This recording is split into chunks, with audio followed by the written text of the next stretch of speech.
Hi, my name is Dan Gomez, and this is Mental Health Super Omnia. Mental health above all. We identify and understand mental health issues and the paths for help. Today, we want to do something a little different. We want to talk about the evolution of Wednesday Martin. What is an anthropologist who studies sex doing, and what is her sex life like? Of course, our first guest is Wednesday Martin, PhD herself. Wednesday is an anthropologist, a writer, multiple books and articles to her name. One of them was an instant #1 bestseller, memoir, Primates of Park Avenue, insightful look into the exotic world of Manhattan motherhood. Her a previous book, Step Monster, also a bestseller, widely considered the go-to source for stepmothers, adult stepchildren, therapists, others who seek a uniquely candid, interdisciplinary, cross-cultural, and comprehensive look at the topic. Those are just two of the many books that Wednesday has written. We also have with us Erika Kawamura. Erika is a doctorate in psychology, board certified in lifestyle medicine, brings over 20 years experience, and is part of the Equilibria psychological and consultation services leadership team. She provides therapy to adult clients to help them improve their well-being, lead more fulfilling lives, and work toward their personal goals. Wednesday, I actually read your book, Primates of Park Avenue, when it was on the bestseller list. And from then, I've actually been following your career. I don't want to say I'm stalking you, but I have been following your career because I do very much enjoy your books. Thank you for reading it. Thank you for telling me sometimes when you're an author. Thank you for the nice introduction as well. And sometimes when you're an author, you just write something and it goes out into the void. And it's so nice to hear people say, oh, you know, I read that back when, and that got me interested in your work. Thank you, Dan. That's really nice. Very much so. Your life experiences provide a great introduction into a number of, or at least several key mental health issues, if you will, that we want to talk about. So let's kind of like bring the audience up to speed and start with a short intro, if you could, about formative views relative to marriage, maybe lessons from your parents or friends or wherever you got your formation from. Sure. I think the first thing I should say is thank you for having me on. And the other thing I want to say is that my mission in life has always been, really since I was an undergraduate, I just struck on this formula that you could blend social science and storytelling together. And you could just wrap social science up into this delicious candy wrapper. And you could help people, for me, especially my focus is women, understand themselves better and feel more at home in their bodies and their minds and feel less weird. And I really do believe that social science has the power to set us free, you know, to help us understand why we do what we do, why we want what we want, why we feel what we feel, why we think what we think. Social science has all these answers. Unfortunately, a lot of social science is locked up in academic journals. It's behind a paywall. It's behind what are your academic credentials, so you get to read this. And my job has always been, my mission has always been to make that accessible to people to improve their lives. Great. So that's sort of where I am now. And to your point, Dan, after stepmoms, I always write about my own life. I am an N of one, but then I turn to the data because I know that my dilemmas are typical of other women. One thing you learn as an anthropologist is that, you know, if your menstrual cycles are pretty normal, if your childbirth experience was pretty normal, if you're a woman, like you're probably pretty average. And a lot of women suffer from feeling like there's something really weird and wrong with them. And so that really propelled me through the projects that I've done. I've always wanted women to feel more at home with themselves and more comfortable and more normal. And your parents heteronormative, if I could, were they typical or your upbringing? Yeah, this was a big part of my development, is that I grew up with atheist parents in a very conservative Christian community. So I really, I grew up pretty convinced that I was going to go to hell. I was pretty convinced that sex had something to do with it. I remember people used to tease me and make fun of my mom that she was a feminist. She was a person who, breastfed her children in public in the 70s, at the early 70s, in a very Christian conservative community. And she used the right words for things, and she really just wasn't uptight, if you will, about sex. I mean, I was really lucky. I grew up during the second wave of feminism with the second wave feminist mom. And we know that later second wave feminism really failed. It really failed women of color, especially, and it really failed, non-gender conforming people, and as well as lesbians and gay men and bisexual people. But there were some good things that happened for me being raised in the culture of second wave feminism. So my parents, though, to your point, Dan, they were super heteronormative. But my mother really chafed against the gender roles that she had to be yoked to. And I think it was very hard for her. My mother also at one point, had 3 pretty young kids and no kin to help her out. She had dispersed from her natal group and she didn't have a lot of support. And so her support was a community of women. And I really learned a lot from that. I really learned about the power of community, the power of friendship, to sort of steady people and to contribute to our mental health. And I also just became very fascinated about dynamics between women, which is a big part of my book, Step Monster, a big part of my book, Primates of Park Avenue, and a pretty big part of my book, Untrue. I saw that my mother was isolated in certain ways, but that she drew on the women around her and a community of pretty enlightened women. So they were heteronormative, but I could tell my mom had a lot of dissatisfaction with it, which weirdly was just like very inspiring for me as a kid. But yes, as a kid, I remember my brothers used to play with my dolls a lot. And I remember one time my brother was holding the doll and he said to me, "Okay, let's pretend that you were pregnant and this baby was in your uterus and then it came down through your vaginal canal and out through your vagina." He was literally 5 years old. Oh my God. Wow.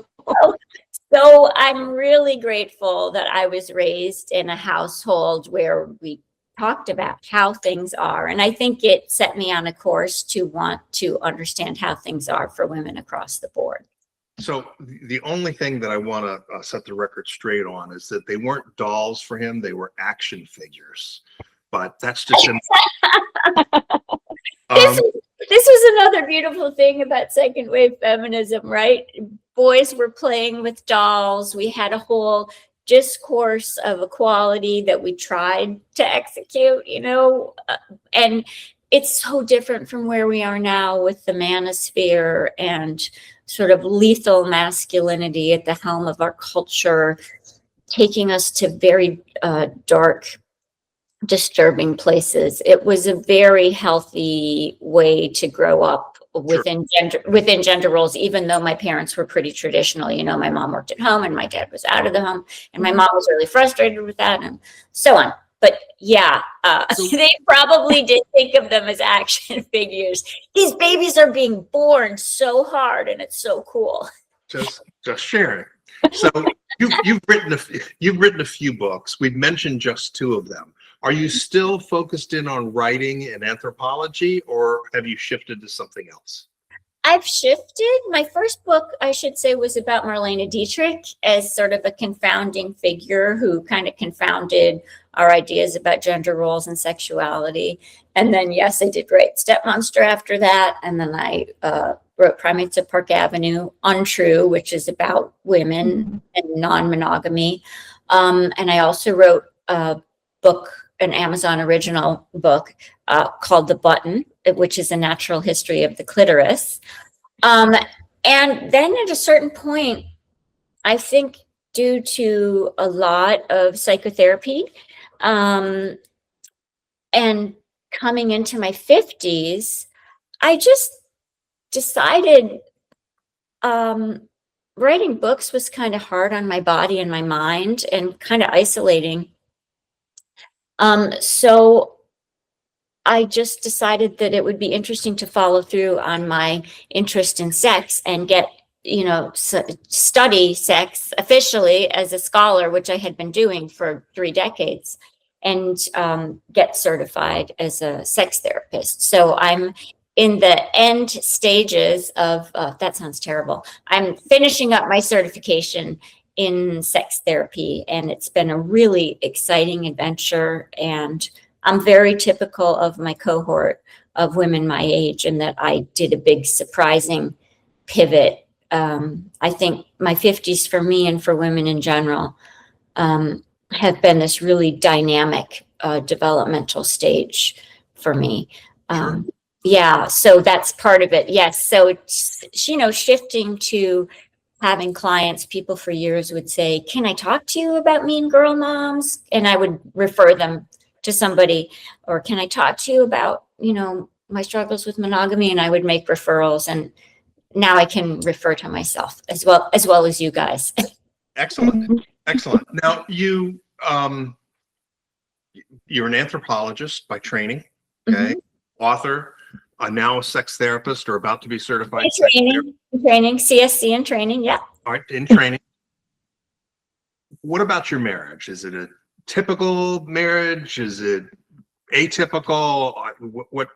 Describe your personal situation. Sure. I think I have a highly atypical seeming marriage that started out very typical. I kind of have to anchor the story of my marriage in the story of my dating and relating in my 20s and 30s. Like a lot of women who live in metropoles, I delayed marriage and childbearing until I was, I believe, 35. So I had plenty of time for dating and relating. And one thing that kept happening is I kept losing sexual interest in relationships within the first year or so, especially, if I was living with the guy. I was sort of a serial monogamist. I would be in serious things. I would live with the guy, and then my libido would drop. I wasn't aware of the research that said that there's a normal drop in women's libidos within years 1 to 3 if they are cohabiting with a man. For men, it happens more slowly. That drop happens between like years 9 and 12. And we have a lot of great longitudinal data that get into that. So I didn't know that I was normal in my struggles with monogamy in an exclusive cohabiting relationship. And I just kept, cheating, honestly, and wanting to cheat and cheating and doing it and not doing it. And then my relationship would blow up. Well, thankfully for me, I was friends with a lot of gay men. And they said to me, "Honey, you don't have to do it like this. Like, there doesn't have to be all this drama. You can just tell a guy that you're with that you're not into monogamy." And I said, "I can?" And they said, "Of course you can. We do it all the time." So I did these like role plays with my gay friends, and they played my boyfriend and I played myself. And I tried with this new boyfriend I had that I liked a lot. And I said to him, after I practiced it, I told him, "I'm into you, but I'm not into monogamy."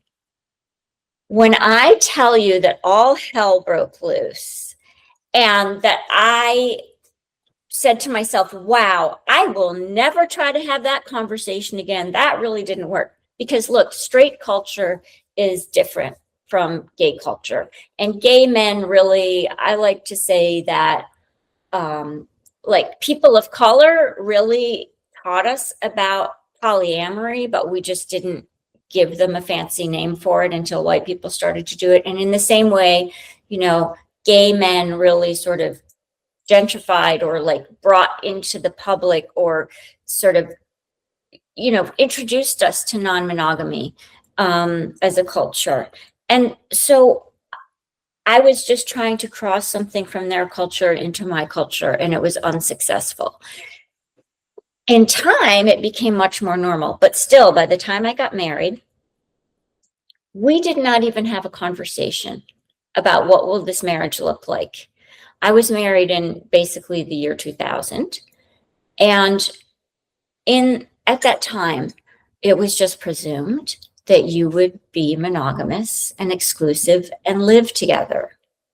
Not once did anybody ever say to us, okay, and we were in couples therapy and we had a pretty great couples therapist. He did not say to us, so what about your monogamy contract? Is that something that you're going to hew to? Do you want a more creative or different contract? Do you want to revisit monogamy every year, your agreements? How do you want to approach that? Nobody said that to us. What this gay couples therapist did say to us was, I had an apartment at the time, and before we got married, and we were doing this, couples therapy before marriage. And my husband had 2 teenage daughters, and they were not happy that I was in the picture, and it was really stressful and difficult. So one thing that the couples therapist suggested, bless him, was, Wednesday, why don't you keep your apartment? Why don't you just have a place to go when things get heated, and you can work it out without being in the maelstrom if you need to, without not being like right in the middle of the eye, of the storm. And I was shocked. Yeah. Yeah. Like this idea, wait, I could be married and keep my own apartment, because like most Americans, and most people in Western industrialized cultures, I had conflated this idea of commitment with this idea of cohabitation, right? And they did this for me. Now, as an anthropologist, I knew of examples where that didn't happen, but I was so deep in my culture that when our gay couples therapist said, hey, what about keeping your apartment? I was like, no, of course I'm going to move in with Joel. That's my husband's name. I wish I had kept my apartment. And later in my life, I decided that I didn't want to live with my husband anymore. And he lives in New York, and I live in Los Angeles most of the time. And we do holidays together, and we FaceTime, and we're parenting partners and, business partners. And we have a great relationship, but we have really changed up our script. And if there's anything I want people to know, I want them to know that you can be creative in your marriage or your relationship if it's safe for you. Women have a lot of safety concerns, and they have to, because there's a lot of stigma and violence directed at women who want to be creative about relationship containers in our culture. But if it is physically safe for you and emotionally safe for you, you can be tremendously creative about your own relationships. You do not have to live in a script that somebody else wrote. You can write your own script. And then once you've done so, you will find that you're in very good company. People will come out of the woodwork and say, hey, guess what? Yeah, we're in an open marriage too. Oh, yeah. Oh, we're swingers. Or like, oh, we're monogamous, but we live apart. And you will find that, true to how our species evolved, people all around you are very flexible and creative sexual and social strategists, as we say in anthropology. And you can live your life the way you want to, the way that suits you. So, Erika, this whole idea of at least some initial conflict when there's a potential stepchild, stepmother, stepfather type of a relationship. Do you see that or do therapists see that a lot in people that are getting married or that have just gotten married? I mean, I know I've seen it from people that I know. I mean, I can think right now of someone that I worked with who literally got married to somebody. They both had kids, and they started a divorce within a week. I guess they'd never really talked about how to parent each other's child, and she did not like the way he was trying to parent her child, and they literally broke up within a week. So do you see that frequently, or do you see that conflict in therapy situations for families? Yeah, I mean, I think it's a very common issue when you're always trying to bring two families together because those are two separate dynamics. And, those kids have their biological parent that's no longer in the dyad or, immediate family, so to speak. So whenever you're shifting that dynamic, there's a lot of feelings and things involved. Yeah. I So, love the way, if I could just hop in here, I love the way, Erika, you're pointing out, like, these two family cultures or two family systems are coming together, and conflict is really normal. mhm. And it's a very superheated situation a lot of times. But here's the great news, which is that people in a relationship where there are kids from a previous relationship present, they do have really high rates of divorce within the first 3 to 5 years. But if they make it through those 5 years, they're more likely than people who just got together without any kids. They're more likely to never divorce. I like to say, Interesting. like, Why do you going think that is? because they're going through hell in the beginning.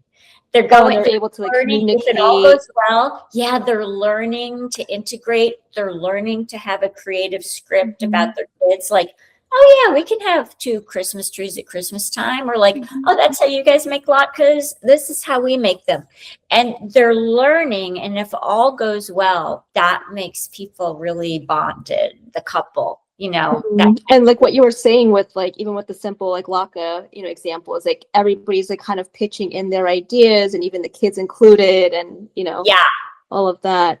Yeah. But what I was gonna comment on earlier though is like it is kind of mind blowing though of how much like these like societal rules as you call it, right, that somehow get internalized of how things should be and everybody's gotta, run on this little path, right? And anything that deviates from it is either seen as a threat or negatively judged, or things like that. I think even like with your mom as well. Even though inside the house it was very sex positive and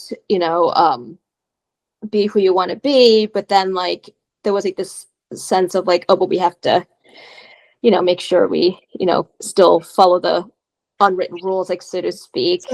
Yeah. I like to say you cannot necessarily, it's not easy to push the eject button on culture. Yeah. Right. Yeah. So yeah, my progressive mom was living in a culture where she could make certain changes, but it's hard to press the eject button on culture. And just there's so much stigma on stepmothers and how they act and what they're supposed to do and how they're supposed to feel that I really wrote my book Step Monster to help them, because the culture is so cruel to stepmothers and they're really misrepresented. So yeah, but it's a big important part of it is that you can't always just say, oh yeah, this is how the mainstream culture does it. Well, I'm going to do it differently without the support of a community, without the support of a therapist. It's not going to be easy. Right. And even within your community, like you share something about yourself and all of a sudden the floodgates open. Oh yeah, me too.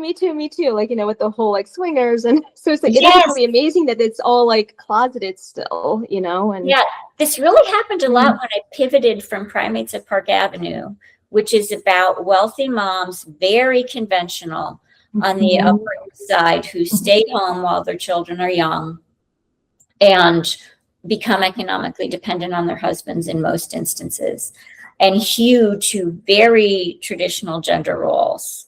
Not traditional. For me, traditional gender roles would be like hunting and gathering when women had a lot of power, but very conservative 1950s inflected gender roles. Now, when I pivoted from that to writing my book on True, which is about non-monogamy, female non-monogamy across species and cultures, a lot of those women I would have thought would have no interest in my next project, but they came out of the woodwork and they said, I'm struggling with monogamy.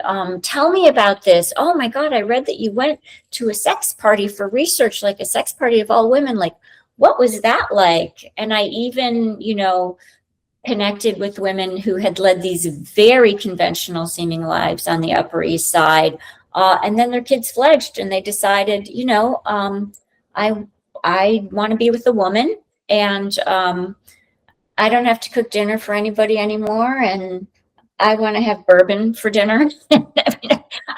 I'm a woman actually really did say that, but like women want to shed these oppressive roles, perhaps especially in ecological niches that are most stringent about them conforming. So I was really surprised when I pivoted from from Primates at Park Avenue about really conventional women to Untrue about women who are much less conventional, how much crossover there was. Yeah. Wednesday, we actually had a podcast where we talked about commuter spouses, and we asked about the monogamy versus non-monogamy and relationship, and it really wasn't studied in that particular study and in that particular book. But you said that you're not, I guess, not a commuter spouse, but you're living apart at this point in time. Yeah. You're still married, and that's fine. Are you? Do you still have a traditional marriage in other aspects, or have you opened that up, or is it different? Yeah. Thank you for giving me the opportunity to talk about that. And my husband and I decided to be in an open marriage. It was a rocky decision. The whole process was not easy. Like if I say it, it might just sound like, we just decided that we wanted to be in an open marriage. Oh, hell no. It was a lot of negotiation and difficult. But we did decide to be in an open marriage.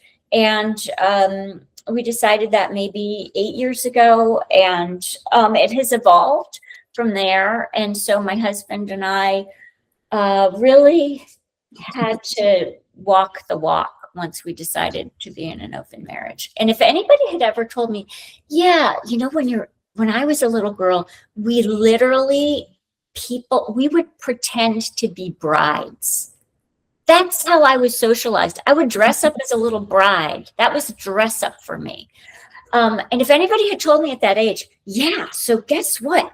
You're going to be married, but like you and your husband are going to live in different places, and he's going to go on dates with people, and you're going to go on dates with people, and he's going to have relationships with other people, and you're going to have relationships with other people, but you're still going to be married. I could not even have comprehended that. But that's what I'm doing now. And so, my husband and I are in an open marriage. We live apart. We call ourselves a partners. We live apart. We're partners. So we're a partners. We're in a partnership. And dating that has given me a whole new kind of sexual and romantic life at a stage in my life where people might have said, it's over. It's time to start winding down. I think I'm really typical of lots of women in that I, had a big change in my marriage and around my menopausal years, and everything changed and everything became really exciting and kind of wild, and in a good way. Now it feels normal, but this was a huge developmental leap from conventional marriage to open marriage. And it was a lot of work, but I really want to make sure through my writing and my work and my coaching, which has now turned into counseling and therapy, I really want to make sure that women know they have a full range of options, and that they can find communities to support them, no matter what they and their partners decide to do. Well, help me out here just a little bit. I mean, how did this start? Did you bring it up? Did your husband bring it up? Did you talk about it and then all of a sudden? Okay, I'll tell you. So at the time I was living in New York City, right? A very progressive niche. And I had a therapist at the time, she's still my therapist, who is a lesbian, a Buddhist, a psychoanalyst, and a sex therapist. And I started saying, my husband and I were just basically in certain ways sexually incompatible. And I just would talk about it. And so she would just tell me about options. And the options that she would mention kind of blew my mind initially. And, but eventually she said, well, why don't you guys just have sex with other people? And I thought, wow, she's insane. Actually, the last time that you tried to do that when you were dating at that point, it blew Yeah, up. exactly. Wow, my mind. Yes, you're right, Erika. This was another mind-blowing moment for me. And I said, what do you mean? And so we just started talking about it in therapy. And eventually I just said, yeah, my husband and I just sort of have come to this point where we like and want different things sexually. And I said to him, I remember we were loading the dishwasher. And I said, okay, you know what? Just go have your fun with somebody else. And my husband looked at me very cautiously as we're loading the dishwasher. And he said, but I don't want to do that. And I said, good answer. So there was a long phase where I would like grant him permission for adventures, and then I would take it back. And the poor guy, he must have had whiplash from it.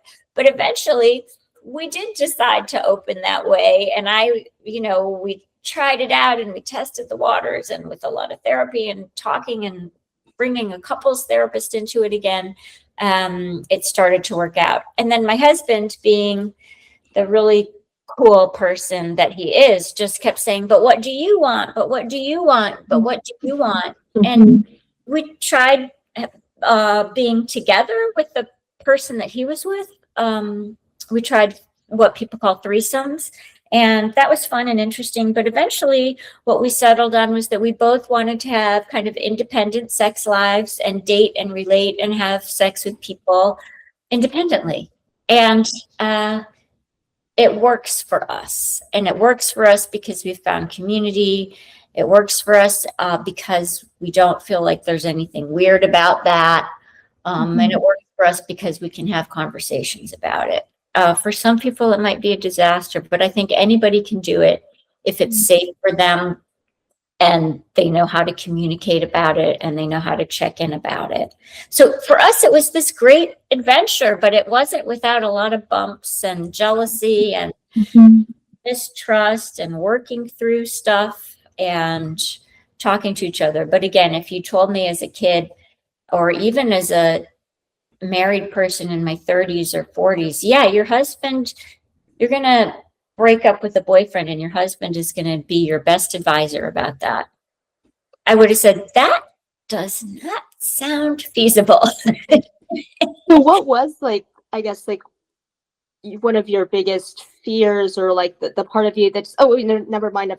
What was the biggest barrier that you and perhaps a lot of other people going through the same process would commonly face, and what were some of the key ingredients that helped you guys to move forward and come to this place where you're both happy with it and satisfied and still maintaining a strong loyal to each other relationship? Yeah, thank you. I love that question, Erika, and I love how you framed it. So what brought us, so was the question what brought us to that point, or what were the biggest internal fears or battles yeah, that was going on for right. you, and then how you got, and then the key ingredients that you teed this up so beautifully, and then I forgot exactly what you said, but I wanted to be able to talk about fears that people experience. So thank you again for teeing that up so well. My biggest fear was that my husband would just leave me high and dry for somebody. And his biggest fear was the same thing, and we talked about it, that we're primary, right? So sometimes in these situations of disclosed non-monogamy, where you're overt about it, you've talked to your partner about it, it's not a secret. Thankfully, we worked with people who helped us understand there have to be some boundaries, there have to be some ground rules. You'll probably end up breaking some of the ground rules and then arguing about it and then renegotiating them, but you have to start with them. So ours was, not spending a certain over a certain amount of money on another person without checking in with each other first. Always using barrier methods of protection against sexually transmitted infections with the other person, and things like that. And that was before my husband and I decided to be in a platonic marriage. It was very important for us to, just protect kind of the sacredness, really, to us of our sexual bond with each other.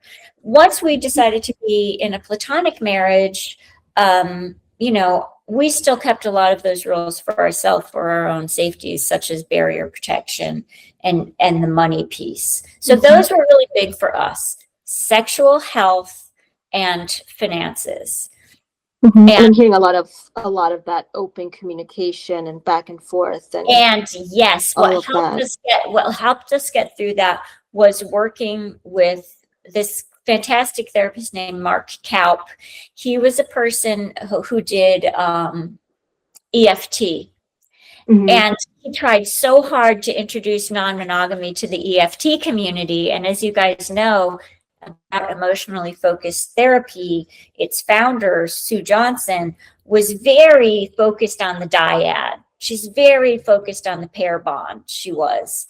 And Mark tried very hard to integrate emotionally focused therapy with non-monogamy. And a lot of people, he's such a brave therapist, because he was trying to change, the particular niche that he was in so that he could help his clients.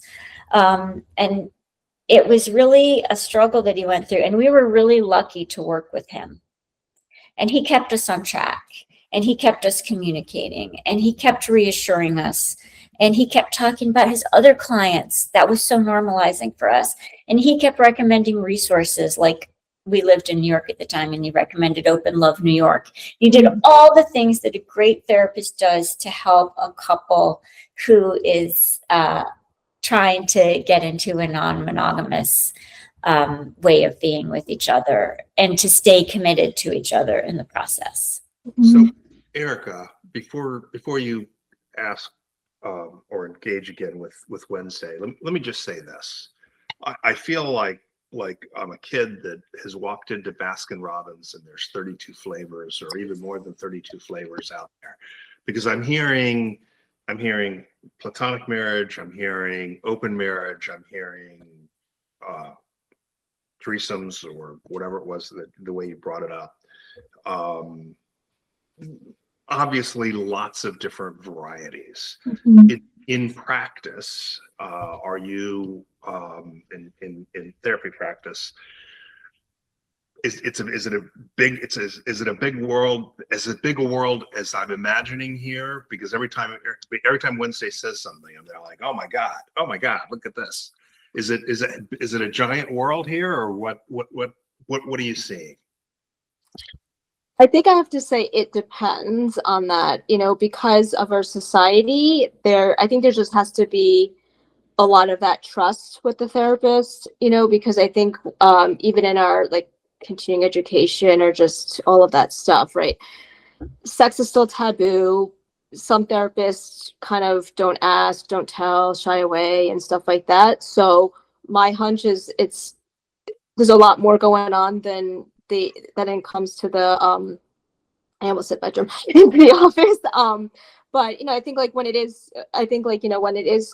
when it does come up, it does have a lot of what Wednesday was talking about, of I love my partner, but we're not compatible, or the biggest thing, or the biggest I guess or I shouldn't say conflict, well, I guess conflict, but source of dissatisfaction in a couple is the differences in drive, right? One might have a lot higher drive than the other, or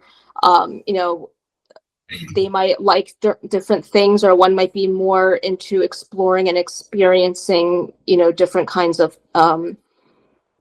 different kinds of sexual activity, right? And the other one might feel pressured to please, and that's where I think sometimes where that conversation starts coming out, where you know, in any real, and when I say like like in any relationship, right, whether it be like a romantic one or even just friendship or whatever, like one person can't meet all of your needs, and you know, and you can't be expected to meet the other person's all of their needs, because then you're just going to be set up for just constant disappointment and Mm.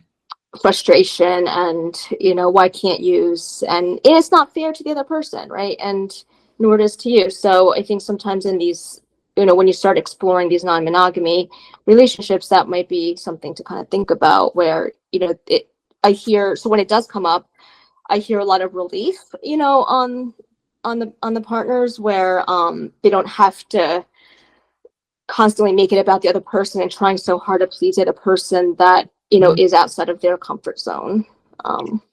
I love that point. If I could just jump in, I love Please. this point about, you know, because we think like you get married and that's a contract for life. It is, Mhm. but it has to be a flexible contract because people change. Your sexual, you know, you might be a person who experiences sexual fluidity, right? And our sexual orientation is a real thing. But if you're a man or a woman who has sexual fluidity as part of who you are, that might happen later in your life after you're married, or you might be so monogamous and that is what works while you have young children. Mhm. And then afterwards, when the kids have fledged, you might want to revisit that contract, that agreement. And And actually, that's a really good point. You know, like when you were saying, life like, you know, stages. like after 50, and you know, you start to explore yourself, is, you know, a lot of times it's really common, especially for women, where they just lose themselves, like they don't know who they are anymore, you know, after, if they do end up having kids, once they go into the empty nest, they're like, I've been a mother and I've, you know, poured everything in and neglected myself, I don't know who I am anymore. Yeah. And then they're like, and I don't know if, you know, I'm necessarily only attracted to the opposite sex, right? I want to, you know, Yes. Like I we think, said, yeah, this is yeah. a really dynamic stage of life. And one of the reasons is if you're a woman with kids, you are statistically more likely to have been doing all the heavy lifting with the kids, even though some men are very good partners. Yes. And so when the kids are gone, men tend to more experience that as a loss, and women tend more to experience that as a freedom. And that can impact how they're feeling about their own sexuality. So, yeah. And I wanted to say, even when you're open, then you might say, oh, I've worked with people who say, well, we were open and then my wife's mom got cancer and she really needed for me to be really focused on nurturing her while she was taking care of her mom. And so we went back to being monogamous. So contracts in our marriages can change with our life stages and with what's going on in our lives. And I just want to make sure that people know there are people out there doing this. And if you want to do that, there's nothing wrong with you. You're not weird. There's nothing wrong with your marriage or your long-term relationship necessarily. There's nothing wrong with your partner necessarily. There's nothing wrong with you necessarily if you want to renegotiate how you're married or how you're in partnership. It's a very normal thing to do. And I think that just debunked like that common misconception or myth that people who aren't as like open to learning about these different relationship, is that, you know, they oftentimes like they think, oh, it's open or non-monogamy, oh, that's like a free-for-all, or you know, they can sleep around and they're promiscuous. But you know, I think you just kind of summed it up of like how it's not that, you know, that there is actually more communication, more you know, agreeing of the contract and things, whereas, you know, things like cheating or other forms, like, you know, I guess like the people who abuse that, you know, open, Yeah. is more like there's less respect for the other person, and you know, Yeah. there's like that trust piece, you know, and I'm also curious too, where you know, like the biggest fear, like you were saying, that both you and your husband had, was like, what if, you know, what if they leave me? What if they have a better connection with somebody else? So I can imagine this being very difficult for someone who might struggle with like a lot of insecurities within themselves, like low self-esteem or like not self-confident or just have that insecure attachment style, someone who has a lot of trust issues. Like, do you see that a lot? Yeah. Or do they tend not to enter into these relationships? I love this point about, non-monogamy will suit some people and not others. As we were talking, you guys, I pulled up this YouGov study from 2020, and it's so interesting because, again, just back to this point of wanting to normalize for people, we evolved as very flexible sexual and social strategists. So if you are wanting to change up your relationship, it's not just that it's okay. It's like, you're kind of wired for this, is what I like people to know. And I was just looking at this YouGov study. 1/3 of Americans say their ideal relationship is non-monogamous in this 2020 study. And we know from a study from 2016 that crunched census data that 1 in 4 people said they had at some point been in a non-monogamous relationship. Right. So just back again to that piece of how important our work is as therapists or social scientists or communicators, as podcasters, to help people understand, yeah, for some people, monogamy is going to be a normal, cozy, wonderful, nurturing relationship. But to also tell people, look, being zealously monogamous with one person for your entire life goes against everything we know about how we habituate to a stimulus over time. There's nothing wrong with you if you want some other kind of sexual input, enjoyment, if you're not feeling the same way about a person after 20 years of monogamy. And it's just so important that people understand that. Also, I just want to say, in anthropology, in social science, we talk about social monogamy among certain species. They're socially monogamous. They seem like they're monogamous. They act like they're monogamous, but they're not truly monogamous, right? So a lot of bird species, they fooled scientists and ornithologists for many years who just projected monogamy onto them. And then later it turned out that there was a lot of what we call extra dyadic involvement. The dyad is just 2 people, or extra, we said about birds, they had some extra pair copulations.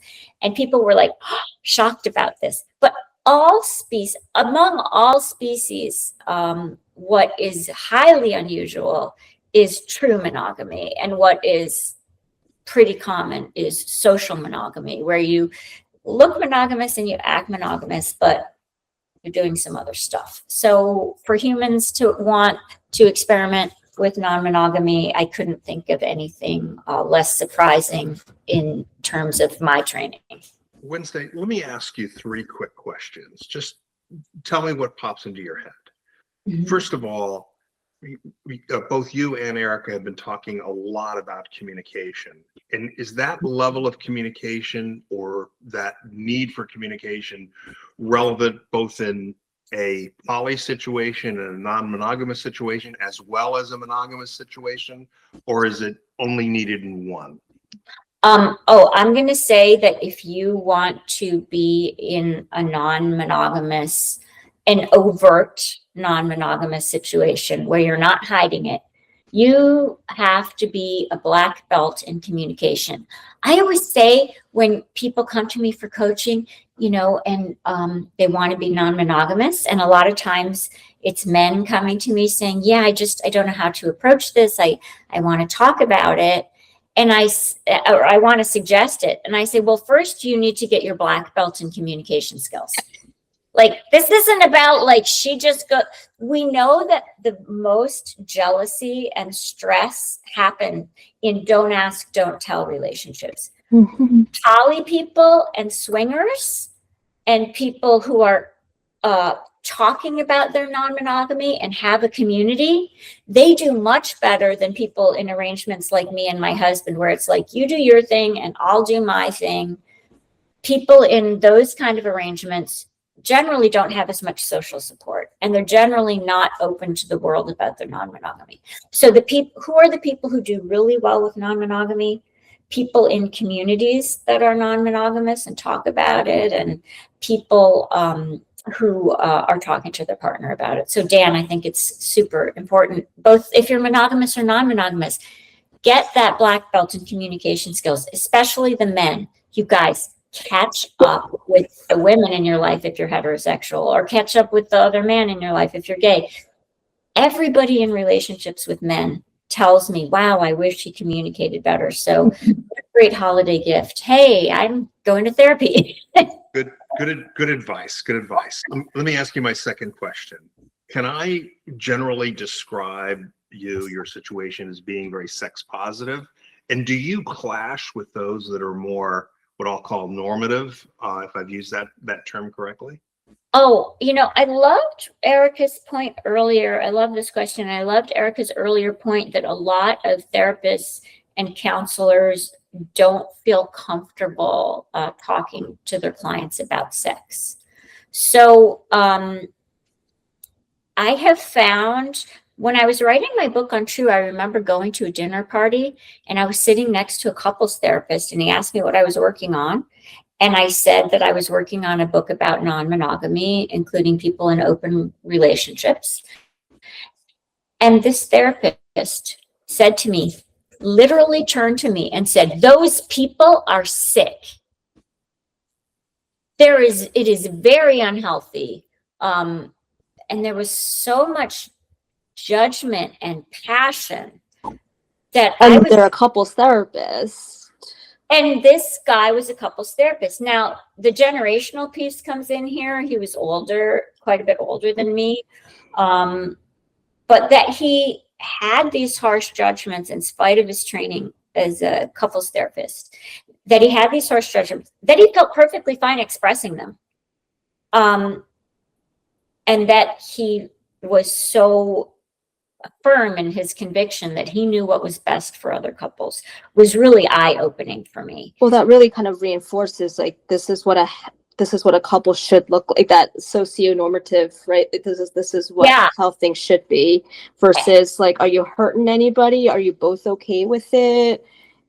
Are you doing it in a physically healthy way too? Like, you had mentioned the physical barriers and keeping other people safe and And you guys are doing the great work. You guys are the ones who are saying to people there is a menu of ways to be in a long-term committed relationship. You might want to do it like this, you might want to do it like that. But yes, I have found, Dan, that I have a culture that there is a culture clash among mental health professionals working on it. Meanwhile, in my day-to-day life, Dan, people were just interested.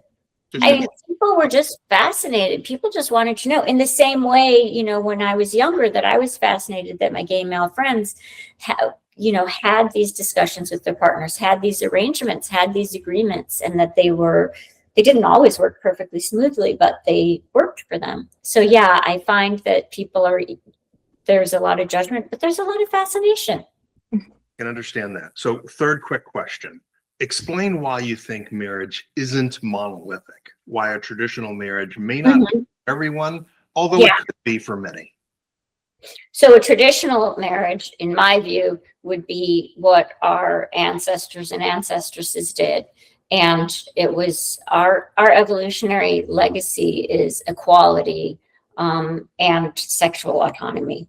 It's not that there wasn't jealousy among, in untouched hunter-gatherer populations, and it's not that there weren't struggles, but our evolutionary legacy, it is quite clear from looking at populations who lived as we did for most of our evolutionary prehistory and history.